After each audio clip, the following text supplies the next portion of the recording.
Assalamualaikum warahmatullahi wabarakatuh. Innal hamdalillah nahmaduhu wa nasta'inuhu wa nastaghfiruh wa na'udzu billahi min shururi anfusina wa min sayyiati a'malina may yahdihillahu fala mudhillalah wa may yudlilhu fala hadiyalah. Asyhadu an la ilaha illallah wahdahu la syarikalah wa asyhadu anna Muhammadan abduhu wa rasuluh la nabiyya wa la rasula ba'dah. Allahumma shalli wa sallim wa barik ala hadzal nabiyil karim wa ala alihi wa sahbihi ajma'in, amma ba'd.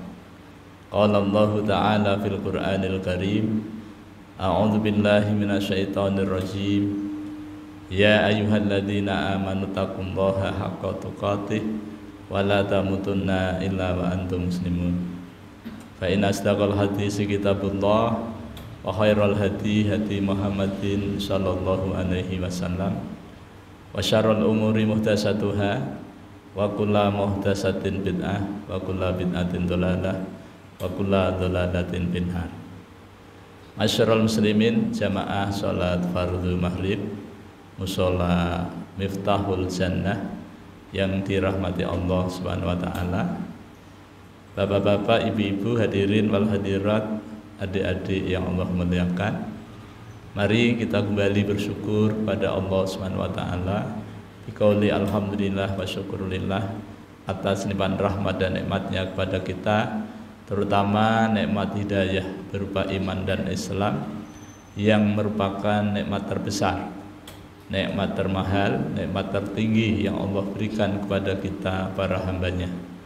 Kemudian Allah juga memberi kita nikmat kesehatan, nikmat panjang umur, nikmat waktu luang yang Allah berikan kepada kita, sehingga dengan nikmat itu kita dapat melaksanakan sebagian dari perintahnya, yakni melaksanakan sholat fardhu maghrib secara berjamaah di tempat yang kita cintai ini. Salawat dan salam semoga senantiasa tercurah terlimpah pada junjungan kita Nabi besar Muhammad sallallahu alaihi wasallam, kepada keluarganya, para sahabatnya, para pengikutnya yang setia, baik yang dulu, sekarang maupun yang akan datang. Mudah-mudahan kita semua yang hadir di majelis yang mulia ini atau siapa saja yang menyaksikan tayangan ini dicatat oleh Allah Subhanahu wa taala sebagai hamba-hamba Allah yang taat, yang takwa, calon-calon penerima syafaat yang agung dari baginda Nabi sallallahu alaihi wasallam atas izin Allah Subhanahu wa taala kelak pada hari kiamat. Amin ya rabbal alamin. Bapak Ibu jamaah yang dirahmati Allah Subhanahu wa taala, adik-adik yang Allah muliakan, alhamdulillah kita kembali bertemu dalam suasana kebaikan, sehat badan, afiah batin. Ini merupakan nikmat Allah yang wajib kita syukuri agar Allah Subhanahu wa taala senantiasa menambahkan nikmatnya kepada kita. Jangan sampai kita termasuk orang-orang yang kufur nikmat. Ketahuilah sesungguhnya azab Allah amat sangat pedih. Malam ini kita berada di tanggal 10 Muharram, bulan pertama 1447 Hijriah, bertepatan dengan tanggal 4 Juli 2025 Miladiyah. Kita akan melanjutkan kajian kita Ma'rifatul Quran fi Tarjamatil Quran, mengenal Al-Quran melalui tarjamahnya, dalam rangka untuk meningkatkan kualitas iman dan takwa kita kepada Allah Subhanahu wa taala semata. Tema kita pada malam hari ini adalah mengenal para tokoh pendidik di dalam Al-Quran. Kenapa kita mesti mengenal? Karena kalau kita tidak kenal, maka nggak tahu. Kalau nggak tahu, maka sulit ketika anak cucu kita bertanya, Abah, Abi, gitu ya, tolong beritahu kepada ulun tokoh-tokoh pendidik di dalam Al-Quran yang diviralkan Allah kepada bangsa manusia, tetapi kebanyakan manusia tidak tahu. Tapi ketika kita mengenal, insya Allah akan menjadikan jawaban kepada anak-anak kita, cucu kita ketika mereka bertanya. Allah Subhanahu wa taala di dalam surah 3, surah Ali Imran ayat 33, Allah menyatakan, A'udzubillahi minasyaitonirrajim. Bismillahirrahmanirrahim.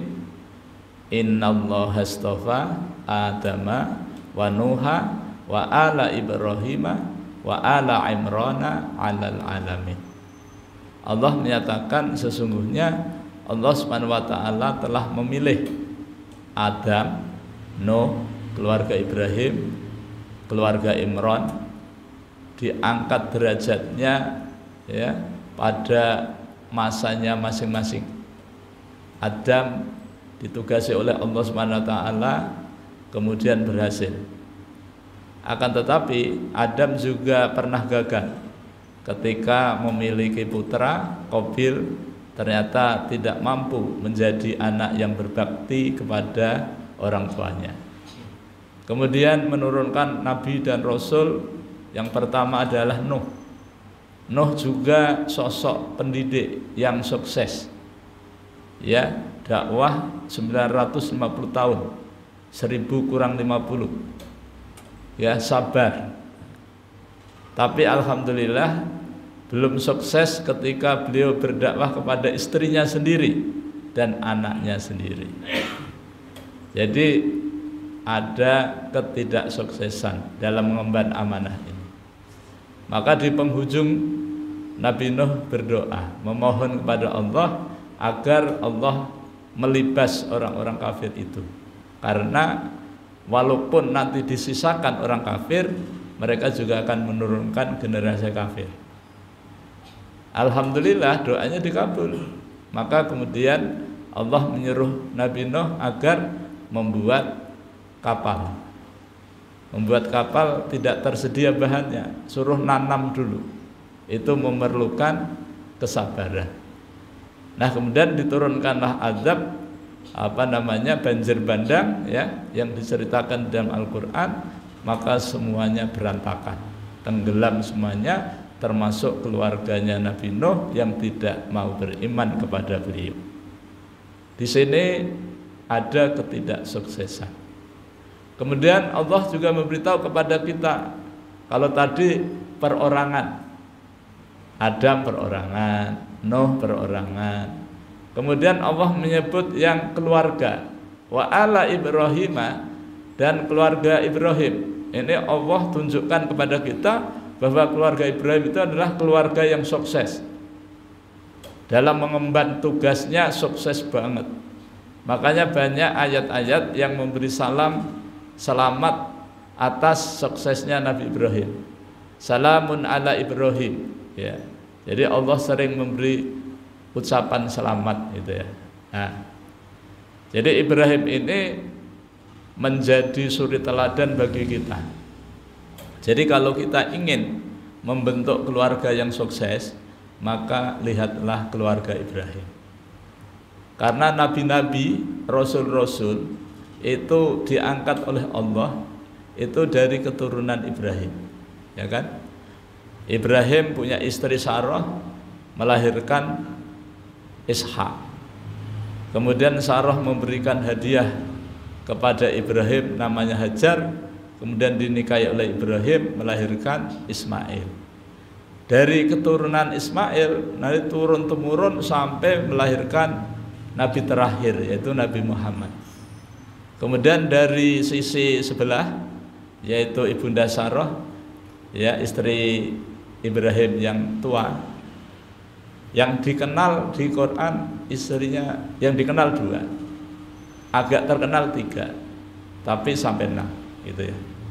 Ini mufasirnya tergantung siapa. Tapi kalau mufasirnya itu dari kalangan lain, maka 2 saja. Ada pesanan gitu ya. Tapi kalau mufasirnya dari kalangan yang lain lagi, itu bisa yang lain lagi. Ada kepentingan.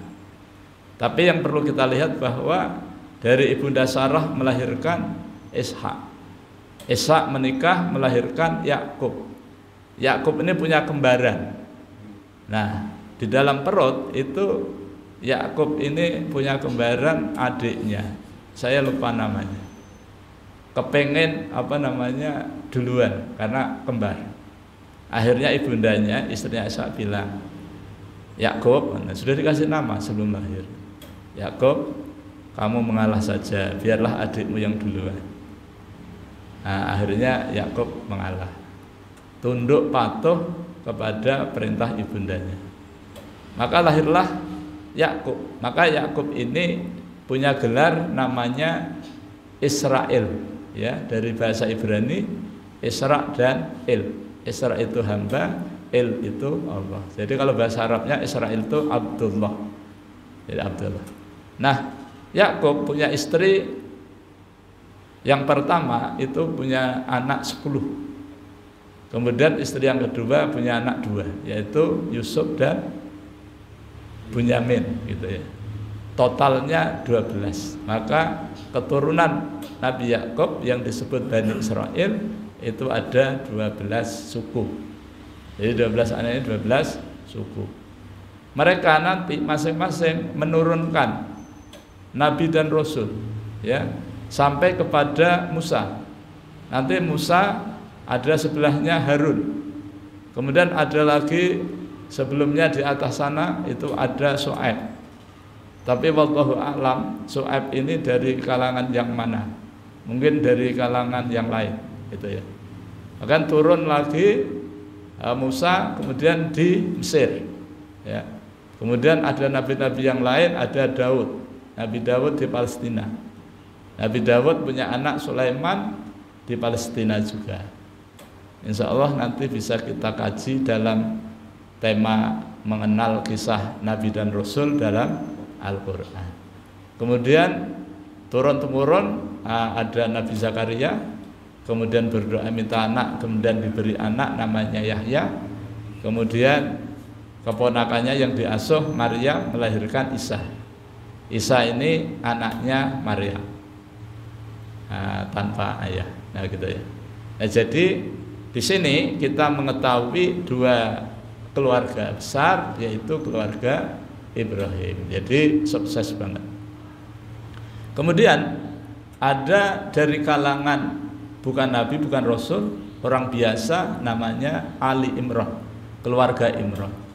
Imran ini bukan nabi, bukan rasul, bukan pengusaha, juga bukan birokrat, juga bukan pegawai, juga bukan, pokoknya orang biasa. Tapi sukses dalam membina rumah tangga. Dikaruniai seorang istri namanya Ibunda Hannah. Kemudian Ibunda Hannah hamil, ya. Pada hamil berapa bulan Pak Ali Imran ya. Ini Ustaz Imran juga ini ya. Iya. Ustaz Imran, Ali Imran, ya. Itu wafat. Dalam keadaan yatim di dalam perut, maka ibundanya, istrinya Imran itu berdoa. Ya, berdoa sekaligus bernazar kepada Allah Subhanahu wa taala. Nah, kemudian isi nazarnya bahwa beliau minta agar bayi yang dikandung ini nanti menjadi muharrarah, menjadi penghidmah di Baitul Maqdis, di Masjid Al-Aqsa di Palestina. Nah, begitu. Alhamdulillah, yang menjadi keinginan beliau, nazarnya beliau dikabul. Cuma ketika Ibunda Hannah itu melahirkan ternyata perempuan, ya. Makanya Ibu Hannah unjuk rasa, ya Allah, ulun sudah melahirkan seorang bayi perempuan, dan engkau tahu laki-laki dan perempuan itu nggak sama, gitu ya. Maka kemudian aku kasih nama dengan nama Maryam, dan aku mendoakan untuknya dan untuk keturunannya kepadamu dari perlindungan. Jadi Ibunda Hannah itu memohon perlindungan untuk putrinya dan keturunannya. Kemudian beliau ngasih nama yaitu Maryam. Kemudian dimintakan kepada Allah doa perlindungan.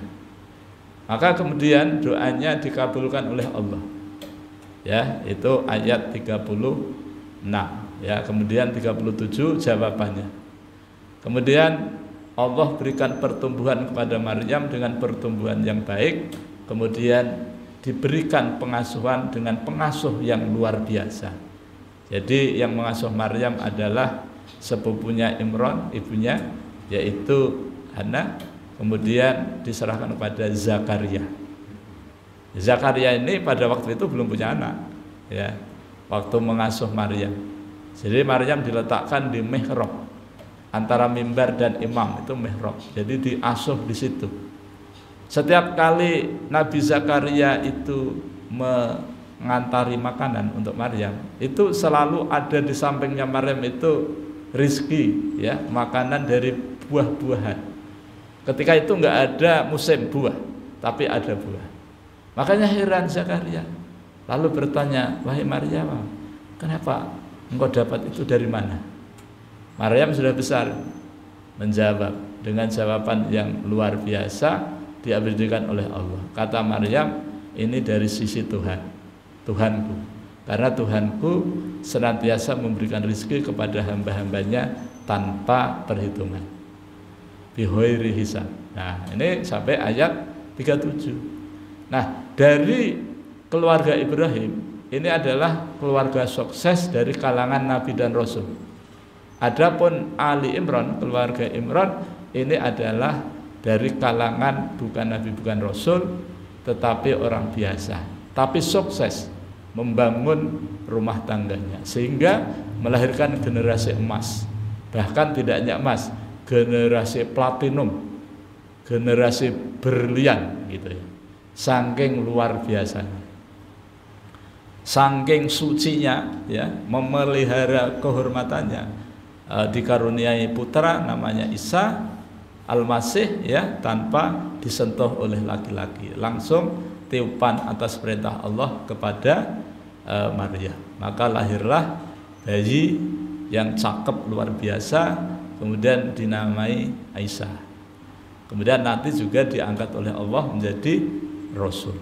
Nah, Bapak-bapak, ibu-ibu, hadirin wal hadirat yang dirahmati Allah SWT, adik-adik yang Allah muliakan. Lalu siapa di antara mereka yang perlu kita ambil? Ditambah satu lagi, yaitu dari tokoh yang diabadikan dalam Al-Quran, yaitu namanya Luqmanul Hakim, di mana Allah memberitahu kepada kita pada surah nomor 31, mulai dari ayat 12 sampai ayat 19. Jadi biasanya guru-guru, para pendidik itu selalu mengangkat Luqmanul Hakim sebagai tokoh pendidik di dalam Al-Quran, karena dari kalangan orang biasa. Tapi kalau tokoh pendidik dari kalangan pejabat, itu yang diangkat adalah Musa, adalah Ibrahim, adalah pokoknya yang punya jabatan. Luqman kan nggak punya jabatan. Nah, jadi memang Allah mengetengahkan kisah-kisah itu lengkap. Dari kalangan pejabat yang beriman, ada juga dari kalangan pejabat yang tidak beriman, dari kalangan pengusaha yang beriman, dan juga dari kalangan pengusaha yang tidak beriman, dari kalangan teknokrat yang beriman, dan juga ada dari kalangan teknokrat yang tidak beriman. Lengkap.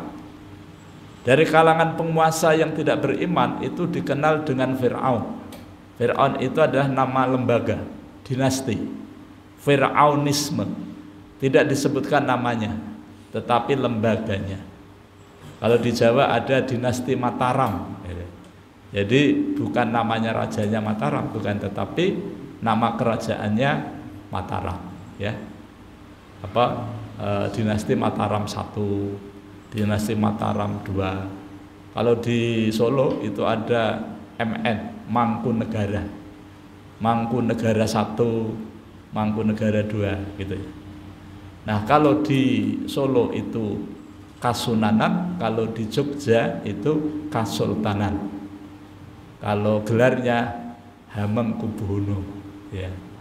Nah, ini kenapa saya sampaikan ini, karena saya orang Solo, supaya ingat aja, barangkali ini ada orang Solo, ya.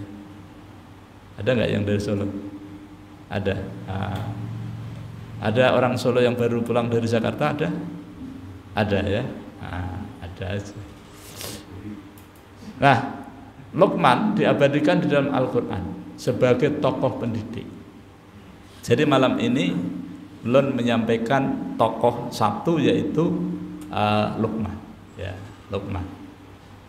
Luqman dikasih hikmah oleh Allah Subhanahu wa taala, dikabarkan kepada kita, disampaikan Allah kepada Rasulullah lewat Jibril, kemudian Jibril menyampaikan kepada Rasulullah. Ayat 12 menggunakan kalimat taukid laqad.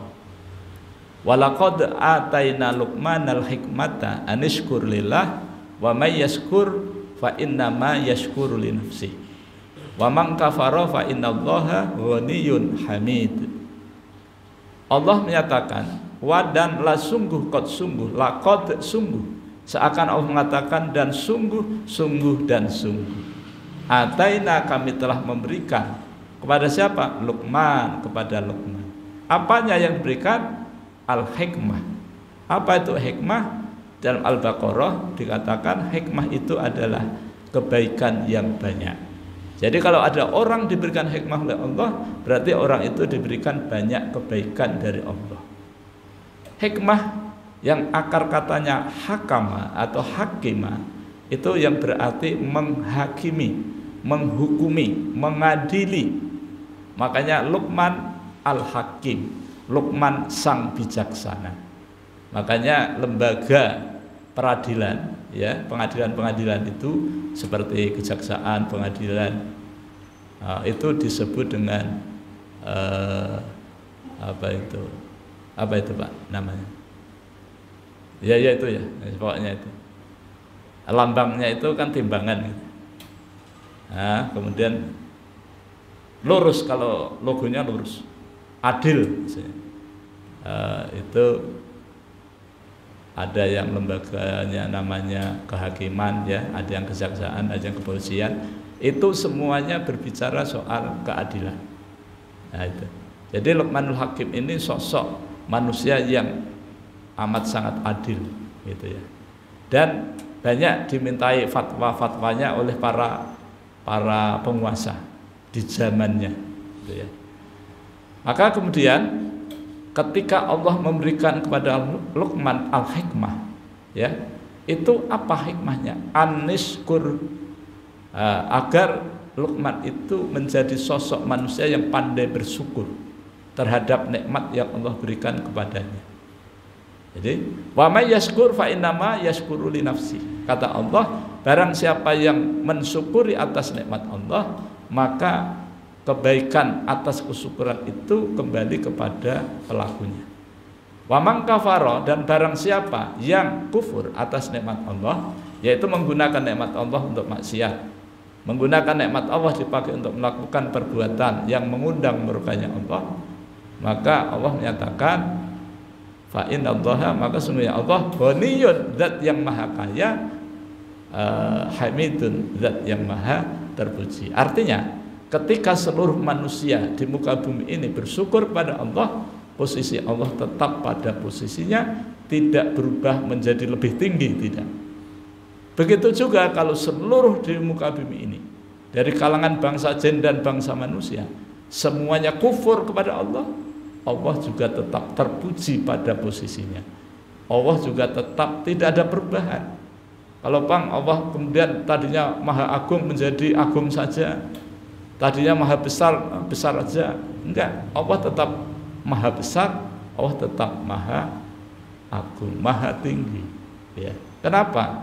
Allah tidak punya kepentingan terhadap hamba-hambanya, terhadap makhluknya.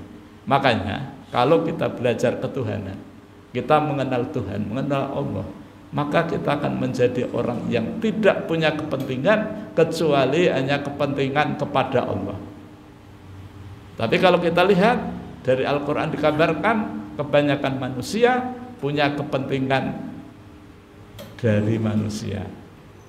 Jadi harapannya tidak kepada Allah, harapannya kepada manusia. Makanya Allah sering mengatakan kebanyakan manusia itu tidak tahu. Walakinna aktsarun nasi la ya'lam. Akan tetapi kebanyakan manusia itu tidak tahu. Makanya Allah turunkan seorang rasul untuk memberitahu. Nah, lalu di sini dikabarkan bahwa Luqman adalah sosok manusia yang amat sangat pandai bersyukur. Semakin kita bersyukur kepada Allah atas nikmat yang Allah berikan kepada kita, maka semakin banyak, semakin besar tambahan nikmat Allah yang akan diberikan kepada hambanya yang pandai bersyukur. Jadi contohnya banyak. Nih bapak-bapak ya, ibu-ibu, adik-adik ini, kalau ingin sukses, coba pelajari 6 ayat saja. Dipelajari 6 ayat, kemudian dipahami 6 ayat itu dan diamalkan. 6 ayat itu yang pertama adalah surah 46, surah Al-Ahqaf ayat 15. Surah 46 namanya Al-Ahqaf ayat 15. Yang kedua temannya surah 27, surah An-Naml ayat 19. Ayat 19. Surah An-Naml surah 27 ayat 19. Yang ketiga surah 29, surah Al-Ankabut ayat 8. Al-Ankabut surah 29 ayat 8. Kemudian yang selanjutnya, yang keempat surah Luqman ayat 14. Surah Luqman ayat 14. Yang kelima surat Al-Isra ayat 23. Surah Al-Isra itu surah 17. Ya, Al-Isra atau surah Bani Israil. Ayatnya 23. Kemudian yang keenam surahnya sama, ayatnya berbeda, yaitu surah Al-Isra ayat 24. 6 ayat. Kalau kita pelajari, kita pahami, kemudian kita amalkan, kita akan menjadi orang yang sukses. Karena di situ dicontohkan, ya kan? Ayat yang 19 dari surah An-Naml, Allah mengangkat penguasa yang sukses, beriman dan dianugerahi ilmu dan hikmah, yaitu Dawud dan Sulaiman. Wabil khusus Sulaiman. Nah, Nabi Sulaiman. Jadi Nabi Sulaiman itu selain Nabi, Rasul, ya raja. Ya, diberi anugerah ilmu, mampu menguasai bahasa binatang, menguasai bangsa jin, menguasai bangsa-bangsa yang lain, termasuk binatang-binatang. Bahasa burung tahu. Ya, makanya di situ diceritakan ketika bala tentaranya Nabi Sulaiman melewati di suatu kampung di lembah, ya ada ratunya semut, memberi informasi kepada kaumnya, kaum Samud, kaum Naml, ya semut. Wahai kaumku, wahai kaum semut, masuklah kalian ke sarang-sarang kalian, ke rumah-rumah kalian. Saya khawatir apabila kalian nanti terinjak oleh pasukannya Sulaiman, sementara Sulaiman dan pasukannya tidak menyadari. Karena sebetulnya kan halus, ya kan. Sementara pasukan yang lewat di lembah itu dari golongan jin, ya, manusia dan juga binatang-binatang. Makanya mendengar percakapan ratu semut kepada kaumnya semut, Nabi Sulaiman tersenyum, terus tertawa, tersenyum, tertawa.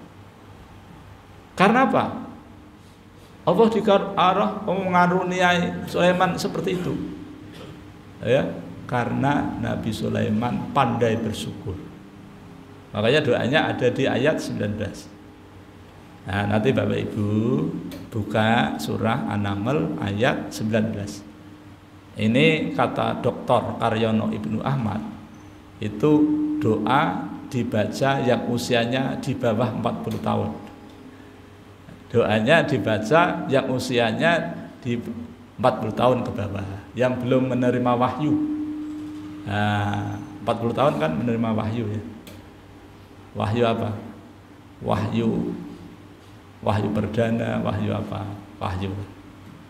Kemudian kalau yang Al-Ahqaf tadi ayat 15, itu doanya orang yang usianya 40 tahun ke atas. 40 tahun ke atas. Jadi kalau Bapak Ibu ini yang 40 tahun ke atas, itu doanya yang Al-Ahqaf ayat 15. Tapi kalau dua-duanya dibaca lebih bagus, mengkodok yang dulu-dulu barangkali yang gitu. Diceritakan semakin Nabi Sulaiman bersyukur pada Allah, maka nikmatnya ditambah. Di dalam riwayat itu satu-satunya nabi, juga raja, juga dikasih ilmu, diwarisi dari bapaknya Daud. Apa yang ada pada Daud diberikan juga kepada Sulaiman. Itu mengalahkan bapaknya. Kalau Nabi Daud itu istrinya cuma 500, tapi Sulaiman istrinya 1000. Nabi Sulaiman itu pernah mau menggauli istrinya 1000 dalam satu malam dan akan punya anak 1000. Nah, gitu ya. Tapi sayangnya Nabi Sulaiman lupa baca insya Allah. Ini kata Ustadz Reza Rahman dalam ceramahnya beliau menceritakan gitu. Nah, jadi luar biasa. Kemudian yang ayat-ayat selainnya itu adalah bukti kesyukuran kita kepada Allah, yaitu ketaatan kita kepada orang tua. Nah, jadi ayat-ayat tadi adalah ayat-ayat menuju kesuksesan kita. Bapak-bapak, ibu-ibu, hadirin wal hadirat yang dirahmati Allah Subhanahu wa taala, kembali kepada Luqman. Hikmahnya apa gitu ya? Yang bisa kita ambil di sini. Luqman adalah sosok pendidik yang sukses di dalam rumah tangganya. Apa yang disampaikan Luqman kepada putranya dalam mendidik anaknya, yaitu ayat selanjutnya 13, wa idz qala Luqmanu li ibnihi wa huwa ya'idhuhu ya bunayya la tusyrik billah inna syirka la dzulmun azim. Dan ingatlah ketika Luqman sedang memberikan mau'idhah hasanah, pelajaran pendidikan kepada putranya, ya. Jadi waktu mendidik, dalam mendidik anak, Luqman mencontohkan kepada kita. Yang pertama, dalam memilih bahasa, dalam memilih panggilan terhadap putranya. Ternyata Luqman tidak memanggil anaknya dengan namanya, tetapi memanggil dengan kesayangannya. Ya bunayya, wahai putraku yang tercinta. Seperti Ibrahim ketika memanggil Ismail, ya bunayya juga. Kenapa Luqman ikut-ikutan? Ya karena bapaknya begitu, ya kan? Nah, ketika memanggil dengan panggilan kesayangan, apa yang diberikan kepada Luqman kepada putranya? La tusyrik billah. Janganlah kalian menjadi orang yang menyekutukan Allah. Jangan menjadi orang musyrik, perbuatannya syirik dengan sesuatu apapun. Ya, inna syirka la dzulmun adzim, sesungguhnya perbuatan syirik menyekutukan Allah dengan sesuatu apapun itu adalah suatu kezaliman, suatu kegelapan yang amat sangat gelap. Jadi kezaliman yang amat sangat zalim itu ketika kita menyekutukan Allah. Makanya rating tingkatan daripada dosa-dosa besar di antara dosa yang paling besar itu yang paling nomor 1 adalah menyekutukan Allah. Karena Luqman dikasih hikmah oleh Allah, maka yang diajarkan kepada putranya bukan diajarkan ilmu supaya menjadi orang sukses dalam berdagang, tidak. Diajarkan ilmu supaya sukses menjadi pejabat, tidak. Tetapi Luqman mengajarkan kepada anaknya dengan pelajaran tauhid, pelajaran akidah, di mana Luqman mengajarkan putranya, nah jangan menyekutukan Allah ya. Apakah kita sudah menyampaikan pendidikan ini kepada putra-putri kita seperti yang dilakukan oleh Luqmanul Hakim? Kalau belum, alhamdulillah masih ada waktu. Bagi bapak ibu yang belum punya anak, berdoalah agar supaya dikasih anak. Karena syarat menjadi orang tua harus punya anak. Walaupun umurnya 70 tahun, kalau belum punya anak, belum disebut orang tua. Nah, belum disebut karena nggak punya anak, ya kan? Tapi walaupun umurnya 21 tahun punya anak, sudah disebut orang tua, sudah punya kewajiban mendidik anaknya. Kemudian apalagi yang dilakukan oleh Luqman kepada putranya? Pelajaran selanjutnya adalah ayat 17, ya. Ya bunayya aqimis sholata wa'mur bil ma'ruf wanha 'anil munkar wasbir ala ma asabak inna dzalika min azmil umur. Wahai putraku yang tercinta, yang tersayang, gitu ya. Dirikanlah sholat. Nah, pelajaran pertama setelah pelajaran tauhid, Setelah pelajaran akidah, maka yang kedua adalah ibadah. Ibadah pertama yang diajarkan oleh Luqman kepada putranya adalah sholat. Nah, setelah sholat apa? Wa'mur bil ma'ruf, ajak amar ma'ruf, ajak kebaikan kepada orang lain. Ayo kita sholat, ayo kita zakat, ayo kita ke masjid taklim. Nah, itu. Wanha anil munkar, mencegah perbuatan yang mungkar. Kalau ada orang berbuat kerusakan di muka bumi, kita coba untuk jangan ya, karena ini enggak baik. Kemungkaran itu banyak sekali macamnya, ya. Tidak jujur, ya. Curang itu termasuk mungkar, ya kan? Pokoknya apa saja yang dilarang oleh Allah, yang merugikan dirinya dan orang lain, itu disebut mungkar. Kalau keji seperti zina, itu dampaknya hanya pelakunya, ya pelakunya. Walaupun sama-sama mengundang murkanya Allah, tapi beda mungkar yang sifatnya meluas, yaitu mencuri, ya. Mencuri itu kemungkaran yang lebih berat. Karena apa? Dampaknya adalah merusak lingkungan. Nah, merusak lingkungan, ya kan? Ini contoh, sering saya memberikan contoh, tidak hanya di sini. Mencuri kalau dalam bahasa yang keren itu adalah korupsi. Korupsi itu adalah mencuri. Mencuri harta dananya rakyat, ya. Ini sudah umum. Jadi kalau kita bicara soal korupsi, orangnya koruptor itu sudah biasa. Sudah biasa saja, nggak akan dilarang. Jangan bilang-bilang korupsi ya. Kenapa? Di tengah-tengah koruptor ya biasa saja. Kecuali misalnya di antara sekian banyak itu yang koruptor cuma satu, kita ngomongin bisa tersinggung. Satu jamaah, satu istana koruptor semua misal, ya itu sudah biasa saja, seperti melempar garam di lautan, nggak ada apa-apanya. Tapi di sini itu mencuri bagian dari kemungkaran. Ini oleh Luqman diajarkan kepada agar mencegah perbuatan mungkar itu. Kenapa mencuri itu dampaknya ke banyak orang? Misal Kementerian Pendidikan mendapatkan dana pendidikan itu 20% misalnya. Kalau dikorup 50%, yang sampai cuma 50%, maka yang tidak mendapat 50%. Itu dampak yang paling luar biasa. Nah sekarang misalnya koruptornya itu di Kementerian Agama bagian pelaksanaan ibadah haji misalnya, gitu kan? Dana haji diselewengkan untuk membangun apakah, untuk membeli apakah, ternyata dampaknya juga orang lain. Di antaranya hanya Indonesia, yang pernah saya dengar dari teman saya, hanya Indonesia daftar haji menunggu puluhan tahun itu hanya Indonesia. Yang lainnya nggak ada.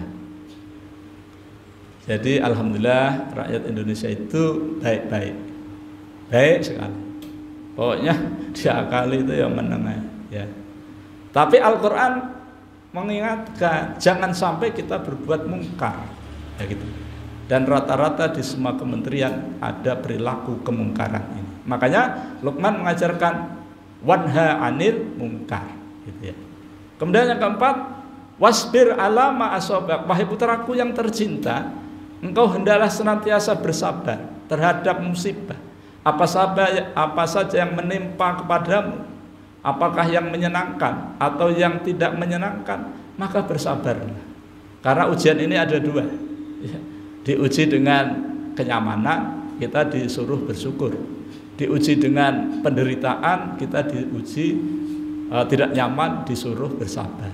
Makanya Luqman mengajarkan kepada putranya, wasbir ala ma asobak, bersabarlah sayang untuk menghadapi semua persoalan yang menimpa kepadamu. Inna dzalika min azmil umur, yang demikian itu semua yang diajarkan tadi, mulai menegakkan sholat, amar ma'ruf nahi mungkar, bersabar atas musibah yang Allah turunkan kepada kita, itu suatu perkara yang besar. Makanya orang-orang yang diuji dengan ujian yang berat itu disebut ulul azmi. Di dalam catatan ya nabi-nabi yang 25 itu yang ulul azmi mendapatkan gelar ulul azmi 5. Nuh, Ibrahim, Musa, Isa, Muhammad. Karena 5 nabi dan rasul inilah yang diuji oleh Allah dengan ujian yang berat sekali. Di antara yang 5 itu yang paling berat adalah Rasulullah Shallallahu Alaihi Wasallam. Tapi mampu melewatinya dengan baik atas pertolongan Allah Subhanahu Wa Taala. Ini adalah tokoh pendidik di dalam Al-Quran yang bisa kita terapkan di dalam kehidupan kita sehari-hari. Kemudian yang terakhir, Rasulullah SAW memesankan kepada para sahabat, juga kepada kita, ya, yang diriwayatkan oleh Amr bin Shu'aib dari ayahnya, dari kakeknya, semoga Allah meridhoi beliau, berkata Rasulullah SAW bersabda, yang artinya perintahkanlah kepada anak-anakmu untuk melaksanakan sholat pada usia 7 tahun, ya. Kemudian pukullah mereka, anak-anakmu yang pada usia 10 tahun tidak mau sholat. Dipukulnya bukan mukul menyakiti, tapi memukul untuk memberikan kesan, ya. Makanya penerapan sanksi hukuman itu sebenarnya bukan tujuan untuk menyakiti, bukan, tetapi memberikan efek jerah, ya. Makanya ada usulan koruptor itu sanksinya bukan dihukum mati, tapi dimiskinkan, tapi nggak diterima, ya, nggak diterima. Yang usul orang yang berpengetahuan, yang diusulin tidak mau tahu, ya. Tapi Al-Quran juga menyatakan, nah, gitu. Jadi kalau kita itu punya anak sudah umur 10 tahun, diperintahkan untuk sholat kok tidak mau, pukul, ya. Tapi mukulnya bukan menyakiti fisik, ya, mukulnya mendidik, ya. Jangan sampai seperti guru kita dulu ngaji ada rotan, ada bambu itu, nah, itu ya salah sedikit, pak, waduh, tapi ya hasilnya bagus, Bang. Nah, kalau guru zaman itu ada sekarang itu kena HAM itu, Bang, ya kan. Nah, padahal yang benar ya gitu itu. Makanya yang kena HAM itu akhirnya apa? Anak-anaknya sulit diatur. Dalam pendidikan parenting gitu ya. Saya diminta sering untuk menyampaikan parenting dalam Al-Quran itu. Nah, kapan-kapan kita mengkaji tentang parenting, ya, pola asuh, ya, gitu. Kemudian wafarriqu bainahum fil madhaji'in, dan pisahkanlah dari tempat tidurnya anak laki-laki dan perempuan biasanya kan jadi satu. Bahkan bapaknya, ibunya, anaknya laki-laki pun jadi satu kamar. Bahaya sekali itu. Maka Nabi mengatakan pisahkan tempat tidurnya. Karena pada usia 10 tahun itu sudah pintar, sudah tahu yang namanya hubungan suami istri, makanya dipisahkan, ya kan? Nah, oleh karena itu Rasulullah memesankan itu kepada kita, khususnya bapak-bapak yang punya anak, agar disampaikan kepada anak-anaknya. Lalu bagaimana supaya kita bisa mendidik anak-anak seperti yang dilakukan oleh Luqman, seperti yang dilakukan oleh keluarga Imran, seperti yang dilakukan oleh Ibrahim? Caranya adalah belajar. Jadi kita mesti belajar menjadi orang tua yang bijaksana, yang mampu mendidik putra putrinya dengan pendidikan yang sesuai dengan ajarannya Allah di dalam Al-Quran, dan juga sesuai contoh Nabi kita Muhammad Sallallahu Alaihi Wasallam. Bapak-bapak, ibu-ibu, hadirin wal hadirat yang dirahmati Allah Subhanahu Wa Taala, apa dampaknya apabila seorang tua tidak mendidik anaknya, terutama mendidik sholat, ya? Dampaknya luar biasa. Luar biasa bukan baiknya, luar biasa buruknya. Tidak hanya menimpa pada kehidupan di dunia, tapi menimpa kehidupan di akhirat. Di dunia bagaimana? Nah, apabila para bapak dan para ibu, orang tua tidak mampu mendidik anak-anaknya menjadi sosok pelaksana sholat dengan baik dan benar, sementara sholat yang baik dan benar mampu mencegah perbuatan keji dan mungkar. Kalau sholatnya tidak benar sehingga gagal, maka kondisinya seperti sekarang ini. Yang perlu diperbaiki adalah sholatnya. Apabila tidak sukses di dunia, di akhirat lebih tidak sukses. Anaknya yang tidak dididik oleh orang tuanya sholat, kemudian masuk neraka anaknya, bapaknya masuk surga, nanti gantian. Anaknya bilang, ya Allah, saya masuk neraka ini karena bapakku tidak ngajari aku sholat. maka saya minta keadilan. Ya, diadili. Ya, bapaknya menggantikan anaknya di neraka, anaknya naik ke surga. Jangan sampai nasib kita seperti itu. Semoga Allah SWT senantiasa merahmati dan meridhai kita semua. Ulun mohon maaf pasti banyak kelirunya, banyak salahnya dalam mendampingi kajian ini. Mari kita tutup dengan baca hamdalah dan doa kafaratul majlis. Alhamdulillahirabbil alamin. Subhanakallahumma wa bihamdika asyhadu an la ilaha illa anta astaghfiruka wa atubu ilaik. Assalamualaikum warahmatullahi wabarakatuh.